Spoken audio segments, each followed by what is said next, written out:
ہوں اور احتیاط کریں۔ اس پروگرام میں ایسے واقعات کا تبصرہ کیا گیا ہے جو بچوں کے لیے بالکل ہی نامناسب ہے۔ کہتے ہیں ڈونٹ جج اے بک بائی اٹس کور، کتاب کو اس کی جلد سے مت پرکھو، ظاہر میں جو دکھتا ہے، باہر جو ہوتا ہے، اس پر فوراً رائے قائم کرنا نہیں چاہیے۔ آج کا سچا قصہ ایک نوجوان جوڑی کے بارے میں ہے۔ دیکھنے میں تو دونوں نہایت خوبصورت تھے، لیکن پیاری شکل کے پیچھے بہت بدصورت شخصیت چھپی تھی۔ یہ ہے رائن پوسٹن کی کہانی۔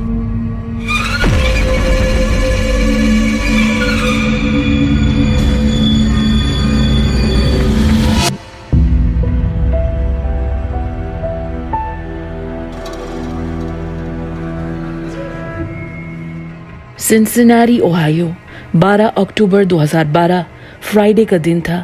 29 سالہ رائن پوسٹن اپنے کام پر تھا، پر اسے شام کا بے تابی سے انتظار تھا، کیونکہ چند گھنٹوں میں وہ بیوٹی پیجنٹ ونر مس اوہایو آڈری بولٹ کے ساتھ ڈیٹ پر جانے والا تھا۔ رائن نے ناردرن کینٹکی یونیورسٹی سے لاء ڈگری حاصل کی تھی اور وہ ایک وکیل کی حیثیت سے کام کرتا تھا۔ رائن کا خاندان فورٹ میچل کینٹکی سے تعلق رکھتا تھا۔ جب رائن صرف 1 سال کا تھا، ماں لیسا اور باپ جے پوسٹن کا ڈیورس ہو گیا تھا، اور چند سال بعد لیسا نے پیٹر کارٹر نامی آدمی سے شادی کر لی تھی۔ سوتیلے باپ اور ماں کی شادی کے بعد رائن کو 3 چھوٹی بہنیں ملی، ایلیسن، کیتھرین اور الزبتھ۔ رائن زیادہ تر وقت ماں کے ساتھ گزارتا تھا، ہر دوسرے ہفتے باپ کے یہاں ہوتا تھا، لیکن اس کا یہ ہرگز مطلب نہیں تھا کہ وہ نہ ادھر کا نہ ادھر کا تھا۔ دونوں گھروں میں اسے بہت پیار ملتا تھا۔ جے اپنے بیٹے اپنے خون سے محبت تو کرتا تھا، پر سوتیلا باپ پیٹر بھی رائن کے لیے بہت اہمیت رکھتا تھا۔ بچپن میں ایک دن رائن نے پیٹر سے کہا تھا، میں چاہتا ہوں کہ تینوں بہنوں کی طرح میرے نام کے ساتھ بھی کارٹر نام جڑا ہو۔ اس دن کے بعد رائن اپنا نام رائن کارٹر پوسٹن لکھنے لگا۔ اس کی ساری فیملی میں اچھی انڈرسٹینڈنگ تھی، بہت ہی خاص رشتہ تھا۔ رائن کچھ عرصے سے ہائی لینڈ ہائٹس نامی عالی شان کنڈومینیم بلڈنگ میں رہ رہا تھا۔ وہ والدین کے گھر سے قریب تھا۔ لاء آفس میں اسے سب پسند کرتے تھے۔ اس نے ایک کتا پال لیا تھا جس کا نام اولیور رکھا تھا۔ رائن اپنی زندگی سے خوش تھا۔ اس دن رائن نے کام ختم کیا، اپنے فلیٹ میں جا کر ڈیٹ کے لیے تیاری شروع کی۔ اس نے آڈری کو 9:30 بجے کسی بار میں ملنے کا کہا تھا۔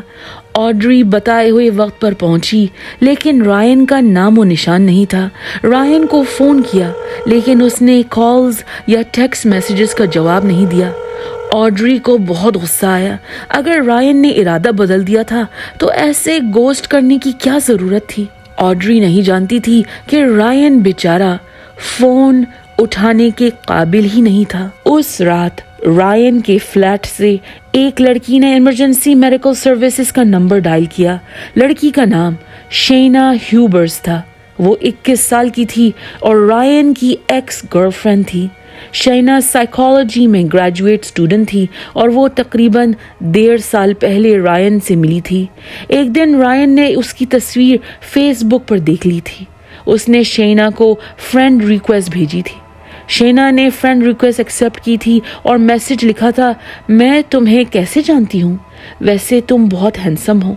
رائن نے لکھا تھا، تم خود بھی بری نہیں ہو۔ آن لائن چیٹنگ نے اصل کی ملاقات آسان کی اور پھر دونوں ڈیٹ کرنے لگے تھے، پر ان کی relation ship on and of رہتی تھی۔ رائن بریک اپ کر لیتا، شینا اس کے پیچھے پڑ جاتی اور پھر ان کا پیچ اپ ہو جاتا۔ 12 اکتوبر 2012 کے دن رائن نے اپنے کلیگز کو بتایا تھا کہ اس نے شینا سے آخری بار بریک اپ کر لیا تھا اور وہ اب آڈری میں انٹرسٹڈ تھا۔ 12 اکتوبر کی رات کو شینا نے 911 ڈائل کیا اور روتے ہوئے آپریٹر کو بتایا کہ اس نے رائن کو گولی مار دی تھی اور وہ مر گیا تھا۔ شینا نے کہا کہ اس نے اپنی جان بچانے کے لیے اسے مارا تھا۔ لڑائی کے دوران رائن आपे से बाहर हो गया था। उसने शैना को धक्का देकर सोफे पर गिराया था और फिर वो अपनी पिस्तौल की तरफ लपका था। शैना ने रायन से उसकी पिस्तौल छीन ली थी और उस पर गोली चला दी थी। वो जमीन पर गिर गया था, लेकिन वो मरा नहीं था, तड़प रहा था। उसका जिस्म ट्विच कर रहा था, उसके मुंह से अजीब आवाजें निकल रही थी। शैना ने कहा कि उसके लिए रायन को मरते हुए देखना बहुत मुश्किल था, तो उसने रायन पर 1-2 बार और गोली चला दी थी। 911 ऑपरेटर पूछती है, तुम्हें यकीन है कि वो मर गया है? शैना कहती है, हाँ वो मर गया है, और वैसे भी मैं उसे छूना नहीं चाहती। ऑपरेटर पूछती है, तुमने गोली कब चलाई थी? वो कहती है, ज्यादा देर नहीं हुई है, 10-15 मिनट पहले। ऑपरेटर हैरत से पूछती है, 15 मिनट पहले, और तुम अब कॉल कर रही हो? ऑपरेटर शैना से कहती है, एम्बुलेंस और पुलिस रास्ते में है, फ्लैट के बाहर जाओ, हाथ ऊपर करके खड़ी हो जाओ।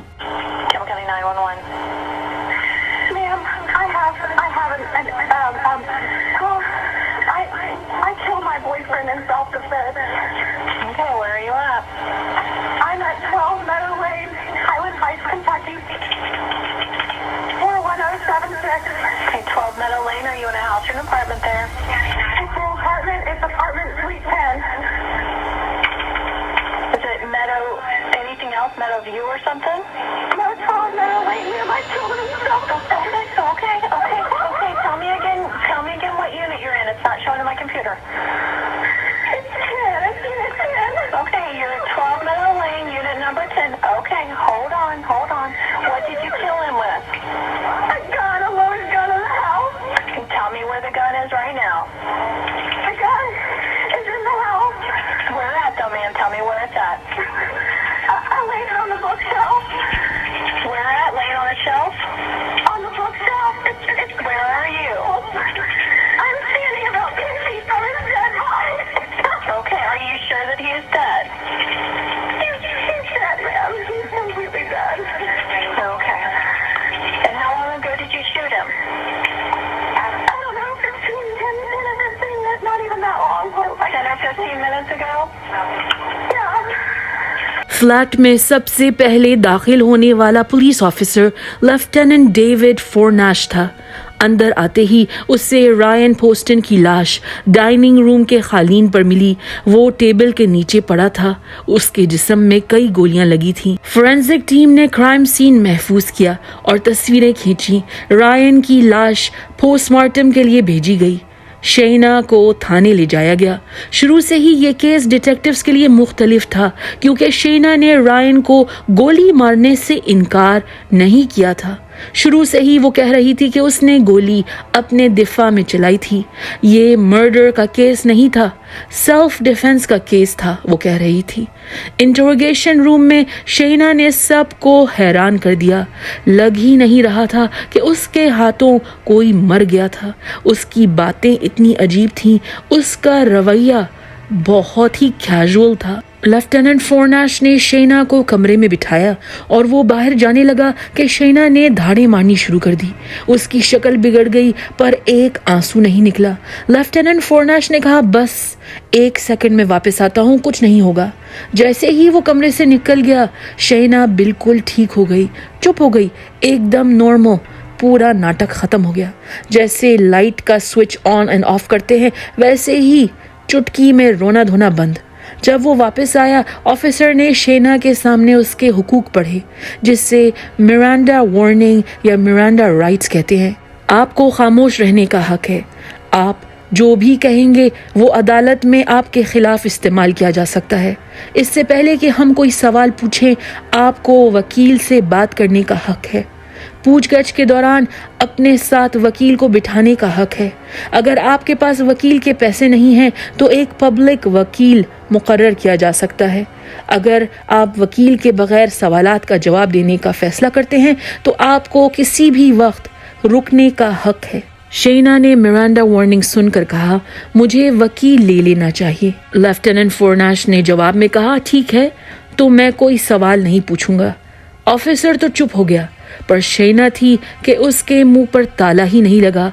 वो खुद से भड़ भड़ सब बताती गई। मैं आपे से बाहर हो गई थी। मैंने कहा सेल्फ डिफेंस का केस है, क्या पुलिस क्राइम सीन पर आ सकती है? मेरी परवरिश एक क्रिश्चियन घराने में हुई है। मर्डर इज अ सिन, कत्ल गुनाह है। आपके दांत बहुत प्यारे हैं, क्या आपने ऑर्थोडोंटिस्ट से सही करवाए हैं? शैना बातें कर करके ऑफिसर्स का दिमाग खाती रही, इतना कि वो बारी बारी उसकी ड्यूटी लेने लगे।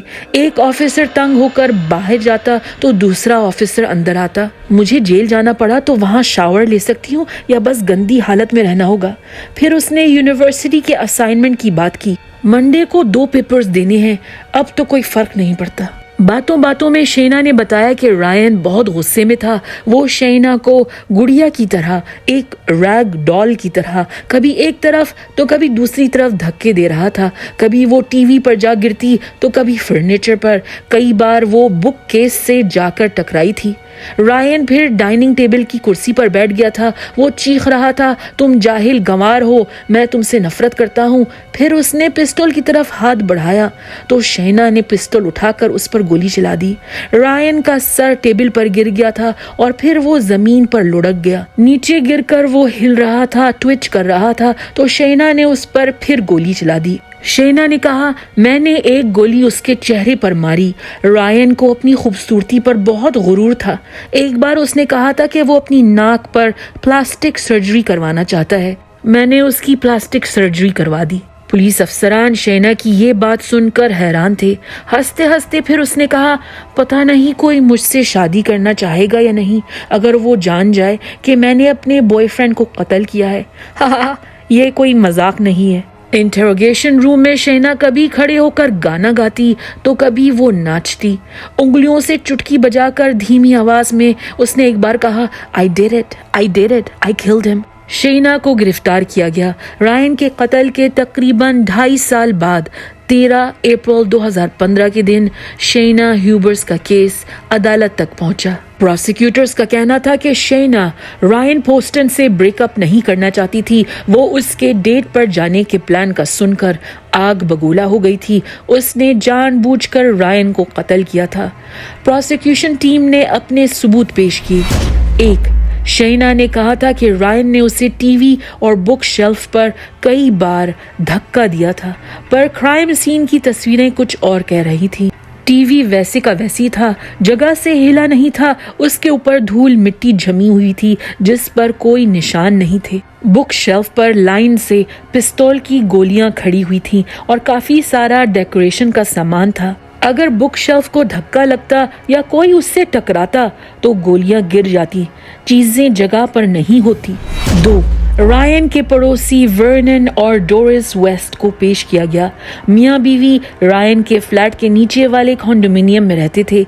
दोनों ने कहा कि उस रात उन्हें कोई झगड़े की आवाज़ नहीं आई, कुछ तोड़-फोड़ नहीं हुआ। अचानक 2 गोलियां चली थीं, फिर एक वक्फा, किसी के गिरने की आवाज़ आई, फिर 4 गोलियां लगातार सुनाई दी। 3, शैना की एक दोस्त ने गवाही दी कि रायन की मौत से 11 दिन पहले शैना ने अपनी दोस्त को एक टेक्स्ट मैसेज भेजा था। वो कह रही थी, जब मैं आज रात रायन के साथ शूटिंग रेंज पर जाऊंगी, मैं चाहती हूँ कि मैं मुड़कर उस पर गोली चला दूं और उससे मार दूं और फिर एक्टिंग करूं कि ये एक हादसा था। 4, रायन के एक दोस्त ने गवाही दी कि रायन ने बताया था कि वो बार बार शैना से ब्रेकअप करने की कोशिश करता था, पर हर बार शैना उसका पीछा करके उसके पांव पड़कर उसकी जिंदगी में वापस आ जाती थी। वो उसे टेक्स्ट मैसेजेस भेज कर तंग करती थी। सेल फोन रिकॉर्ड से वाजे हुआ कि शैना ने रायन को चंद दिनों में 50,000 टेक्स्ट मैसेजेस भेजे, 20,000 फेसबुक मैसेजेस भेजे, 1,000 से ज़्यादा तस्वीरें भेजी। वो उसके घर पर फ़ोन करती, लॉ ऑफिस पहुंच जाती, हत्ता ये कि वो उसके पड़ोसियों को फ़ोन करके रायन की खबर रखती। 5, शैना की इंटरनेट हिस्ट्री चेक की गई। कत्ल से 1 दिन पहले वो गूगल में सर्च कर रही थी, बॉबी पिन से दरवाजे कैसे खोलते हैं। 6, शैना के डेंटिस्ट दोस्त ने गवाही दी कि शैना ने उसे एक टेक्स्ट मैसेज में कहा था, रायन मेरे पीछे पड़ा है कि मैं तुमसे उसके दांत चेक करने की बात करूं, मगर प्लीज़ दांत खराब कर देना ताकि वो बदसूरत हो जाए और उसे कोई लड़की ना मिले। I hate him. Defence lawyers का कहना था कि शेना को जान का खतरा था, वो घरेलू तशद्दुद यानी डोमेस्टिक वायलेंस की विक्टिम थी। अपनी जान बचाने में अगर किसी की जान चले जाए तो माफी मिलनी चाहिए। इस केस में असल विक्टिम शेना ह्यूबर्स थी। दिफाई वकील ने बताया कि रायन शेना पर अक्सर जिनसी तशद्दुद करता था। शेना ने कलाइयों पर, बाजुओं पर नील दोस्तों को दिखाए थे। रायन बात बात पर शेना को गालियां देता था, उसे कमतर समझता था, कहता था तुम लोगों में बैठने के काबिल नहीं, मेरे दोस्तों के सामने चुप रहा करो, उल्टी सीधी बात करके मेरी तौहीन मत किया करो। शेना रायन के सामने डर कर सहम कर रहती थी। उस रात शेना को अपनी जान का खतरा हुआ तो उसने पिस्तौल छीना था। मुकदमा 9 दिन तक जारी रहा और जूरी ने 5 घंटे मशवरा करके अपना फैसला सुनाया। शेना ह्यूबर्स रायन पोस्टन के कत्ल की कसूरवार थी, गिल्टी ऑफ मर्डर। उसे 40 साल कैद की सजा सुनाई गई। पर कहानी यहाँ ख़त्म नहीं हुई। पता चला कि जूरी का एक मेंबर किसी जुर्म में जेल की सजा काट कर निकला था। जब जूरी के 12 मेंबरान को चुना जाता है, उनसे कई सवालात किए जाते हैं, एक मयार पर उतरना होता है। एक आदमी ने अपना क्रिमिनल रिकॉर्ड छुपा लिया था।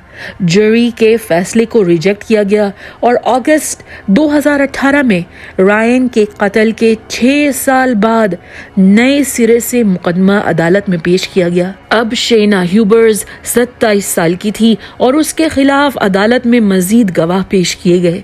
उसकी 3 जेल की साथियों ने गवाही दी। कैदी डोना डूली ने कहा कि शेना को अपने किए पर कोई पछतावा नहीं था। वो हंस हंस कर जेल के साथियों को सारा किस्सा सुनाती थी। हॉली निवेंस नामी कैदी ने कहा कि शेना ने बताया कि उस दिन जब शेना जबरदस्ती रायन के फ्लैट में घुस गई थी, रायन अपने कमरे में बंद हो गया था क्योंकि वो शेना के ड्रामों से तंग आ चुका था। पर शेना ने बॉबी पिन से कमरे का ताला खोल लिया। सिसिली मिलर एक और जेल की साथी थी। सिसिली ने कहा कि शेना ने उससे बताया था कि वो अक्सर अपने हाथों पर खुद से जख्म बनाती थी, लोगों को दिखाती थी और कहती थी देखो रायन ने मुझे मारा है। आखिर में एक अहम गवाह और सामने आई। वो टारा फिलेटर थी जो मॉल में परफ्यूम की दुकान में काम करती थी। टारा ने बताया कि उसने पहले मुकदमे के बाद शेना की तस्वीर टीवी पर देखी थी। उसे फौरन याद आ गया था, अरे ये तो वही लड़की है जिसने दुकान में हंगामा खड़ा कर दिया था। टारा का कहना था कि जिस दिन रायन कत्ल हुआ था उस सुबह शेना दुकान पर आई थी और वो फोन पर किसी से बात कर रही थी। चीख चीख कर रोते हुए कह रही थी मेरा बॉयफ्रेंड मुझे छोड़कर किसी और लड़की के पीछे पड़ा है, मैं ये होने नहीं दूंगी, उसे जान से मार दूंगी। अदालत में एक दफा फिर शेना ह्यूबर्स को मुजरिम करार दिया गया, लेकिन इस दफा 40 साल जेल की बजाय उसे उम्र कैद की सजा मिली। रायन के बाप जे पोस्टन ने अदालत में बयान दिया और कहा जब भी मैं रायन के बारे में किसी को बताता था मैं उसकी खूबसूरती की बात नहीं करता था, हालांकि वो खूबसूरत था। मैं उसकी कामयाबी की बात नहीं करता था, हालांकि वो बहुत कामयाब था। मैं कहता था my son Ryan, He has a heart of gold. मेरा बेटा रायन, उसका दिल तो सोने का है। अगर रायन मेरी बेटी होता और शेना की तरह कोई उसके पीछे पड़ा होता तो हम कब का उसके खिलाफ पुलिस रिपोर्ट लिखवा चुके होते, रिस्ट्रेनिंग ऑर्डर दर्ज करवा चुके होते। लेकिन वो तो हमारा गबरू जवान बेटा था। 29 साल का मर्द था, 200 पाउंड का था, 6 फुट 3 इंच लंबा था। हमने सोचा जवान लड़का है, संभाल लेगा, निमट लेगा। डोमेस्टिक अब्यूज सिर्फ खवातीन के साथ नहीं होता। रायन की बहन केटी कार्टर ने एक भालू अदालत में पेश किया जो रायन की शर्ट को लेकर बनाया गया था। भालू में रायन के वॉइस मेल की ऑडियो महफूज थी। केटी ने रोते हुए कहा बस यही है हमारे पास, एक वॉइस मेल में उसकी आवाज। दोस्तों, ये थी रायन पोस्टन की कहानी। हमारे चैनल को सपोर्ट करिए और महफूज रहिए। अगर आपको ये वीडियो पसंद आई है तो लाइक, शेयर और सब्सक्राइब करना भूलिएगा मत। ورنہ